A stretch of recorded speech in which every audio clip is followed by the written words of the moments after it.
there has not been a show that makes me want the next episode as bad as the Penguin does in a very long time. BD here, and in this video, we are going to be talking about episode 2 of The Penguin, what I thought of this episode, and where I think the show is going, and I'm very excited to hear what you all think about that in the comments. I do have access to the full season of The Penguin, which I'm very grateful for. It's helping me release these in a timely fashion, but I'm only watching one episode at a time so that I don't watch anything more than what's available to the audience as we talk about it, to keep my reactions, my predictions honest and authentic without spoilers. So with that in mind, please subscribe to the channel. Let me know the kind of content you want to see in the future. It could be The Penguin, it could be anything else. And let's jump in. First of all, this episode, starting with that flashback to Sofia in Arkham, was genius. It's another reminder, just like the opening of the first episode, that this is in the Batman universe. We all were like, oh my god, that's where Batman talked to Riddler in that iconic scene that went viral. It became a meme and it was awesome. I love that this show is clearly living in that world, but it doesn't need the Batman or Robert Pattinson suited up at all to make us remember that. I mean, there's even a moment where like a garage door opens and there's like a gold-brown tinge to the outside world, and it's just immediately that Gotham. We just know we're in this world created by Matt Reeves.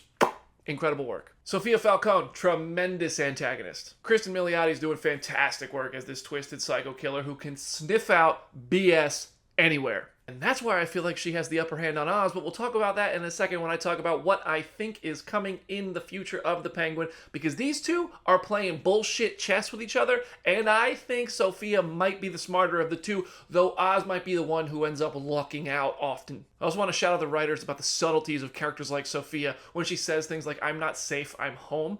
That's a wonderful way to have exposition that feels organic. It sets the scene. It reminds us of where she is in the whole scenario. And we're seeing a lot of those little nuances in the script of The Penguin, and it's great. I know I just touched on this, but it's my favorite thing about the show. Oz and Sofia playing bullshit chess with each other.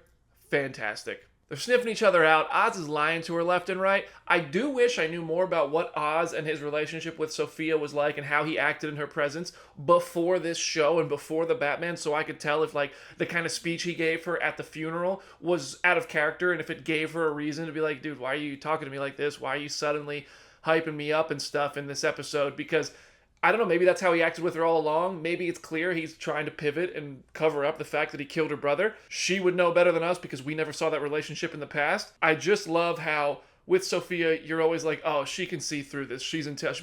She might be crazy, but she's very, very smart. And maybe she's so smart that people treat her like she's crazy. Maybe it's a bit of both. But either way, the game of chess these two are playing, masterful tension building.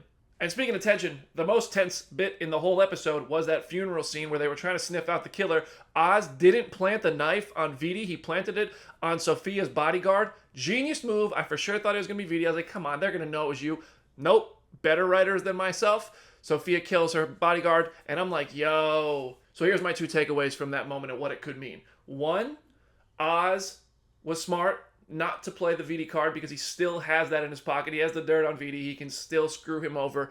And now he thinks he threw Sofia off the scent of the fact that he killed Alberto. Two, Sofia doesn't believe it for a second. She knows that that guy did not kill her brother. She just knows the killer is in the room and framed him, so she wants the real killer to be thrown off the scent that she has the scent.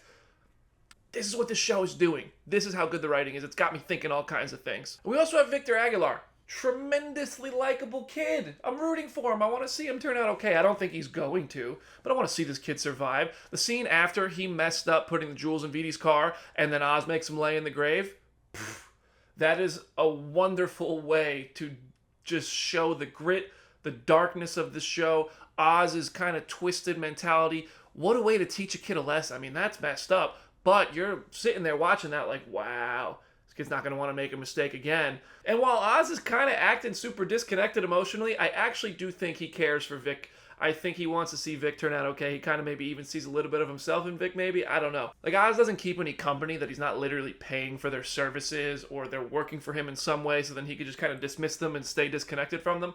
But something feels a little bit different about his relationship with Vic. Like, he could have just popped that kid, left him at the junkyard, but no, he sees something in him. He sees potential. Maybe he's using him, but I am choosing to believe there's a little bit of Oz that actually wants to invest.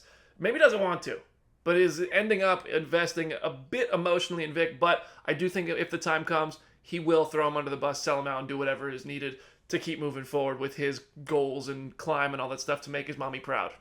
As for how Vic could ever go around anybody who was outside that funeral in the parking lot ever again without getting noticed, I have no idea. That might be a hole in the writing. It might be a factor later. I'm very interested to see if that matters later on, because this doesn't seem like the kind of show where they would let that sort of detail slip. Okay, so where is it all going, Brandon? Whew. Originally, I was thinking that Oz was actually aligning himself with Sal Maroni. But I think it's obvious he's actually just playing both sides.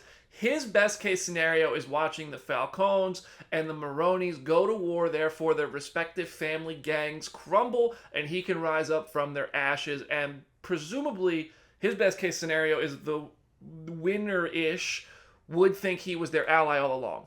Do I think this is going to work out for him? Yes, I do. But I do think it's all going to blow up in his face first. The ending of the episode, him teaming up with Sofia saying, "Let's dance." Fantastic, love it. What an unlikely alliance, but I do think Sofia is very, very smart. So I think she's outsmarting Oz, and that's going to catch up with him. But she's going to keep using him in some way, and it's going to get to a point where the Falcones and the Maronis are going to go to war, and I think Oz is going to end up having the upper hand in one way or another, because they're all just going to clash, get so mad at each other that he's going to be able to step to the side, watch it crumble, and then be like, "Oh, yep, here's where I swoop in, take my spot." Okay. I think the big losses, though, are going to be Oz's mom and or Victor. I don't see both of them surviving this show. I think we are going to see a very dark side of Oswald Cobblepot if his mother dies, and that's going to be crazy. So while I don't really want to see his mom or Vic get killed off, I do think that's going to be really interesting if it does happen. Give me your prediction for episode 3 and beyond in the comment section, and maybe we'll highlight some of them in the next video. Overall, I thought this episode was phenomenal. It ended, I immediately wanted to press play on episode 3. I didn't, because I didn't want to spoil myself for this video. But you can bet I'm going to watch it as soon as I'm done recording. From start to finish, I think the writing, the subtleties, the heavy-handed bits, the cinematography, the quality of this show in every which way is very, very good. I know it's not very comic booky. I know it's more Sopranos than it is DC. I'm okay with that. And to be honest with you, you all know I love a cameo. Deadpool and Wolverine is probably my favorite movie of the year. I don't need Batman in this show at all to enjoy it. 2 episodes in, there's no denying the Penguin is absolutely on fire. This is a phenomenal show, and for all that reason, I still think there's probably a better episode coming somehow. You know, I think that there's going to be the things these episodes have been building to paying off, so I don't feel like I can give this a 10 out of 10 yet, just because I know we haven't seen the best of the Penguin. So just like last week, I'm sitting at a very complimentary 9 out of 10 for episode 2 of The Penguin. And I want to know what you all think of episode 2 in The Penguin in the comment section. Leave your 10 score. You could use decimals. You could leave it out of 5, whatever. Just let me know what you thought of The Penguin episode 2, and let's start a community and have conversations about this stuff. Please don't forget to subscribe to the channel. We're growing this thing, and if you guys are enjoying these videos as much as I'm enjoying making them and having these conversations and watching shows and talking about them, let me know by subscribing, liking, and leaving comments so that we can keep doing them in the future and see where this all goes. I'm BD. I will see you in the next video.